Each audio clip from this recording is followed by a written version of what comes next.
When you are trying to build trust and connection with a spouse, this process is phenomenal and scary. You have to do your writing and your note taking as if you have no audience. Like it's just you and God sitting across from each other.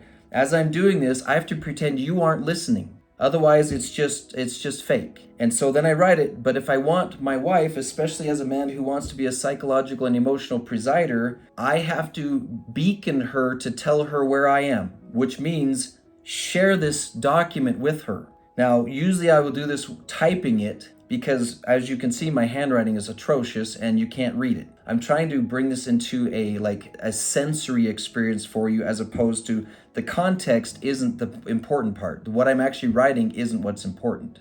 I want you to see the process I'm using. Maybe to make it easier for her to understand, but I'm not writing it for her, so I'm not going to spend a lot of time spelling it out for her. Now, she can look at it and go, I have no idea what this is. I have no idea what you're doing here, but she'll find a few words in there and go, okay, husband presiding, he's reflecting, he's got a few thoughts in there. All right, I've got a general idea of where his head is at on this, because there's no plan. So I'm not going to look for a plan. I'm not expecting any change of behavior because there's no plan. It's really helpful when I do marital work.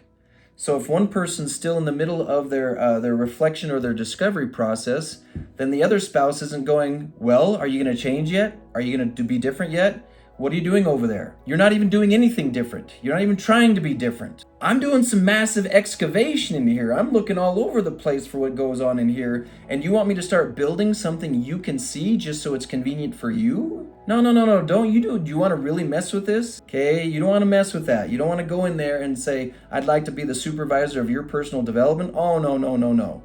Okay, that's a God's job. So the question is, at what point does it shift to discovery? When I want it to, when I'm ready for it to. I'm now ready. That's enough reflecting for me for today. I've done some.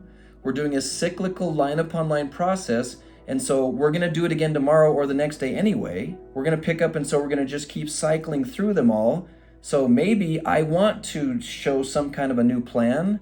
I want to do something that's out loud that can be seen as me being different. So maybe I'm going to be a little impatient with myself and my own process, which might burn me later because I'm impatient. And I'm all, hey God, let's just whip something up together with some duct tape on a plan so I can act differently. And he's all, it ain't going to work, Maurice. It's not going to work, Maurice. I'm all, but I want to show that I'm working on it. Yeah, but you're going to crash. I'm all, it's worth it to me. I just want to make it look like I'm working on it. Like, that's stupid.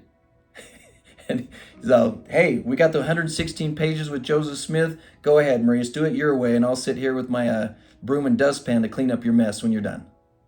Why you gotta be like that? Now I gotta be wise.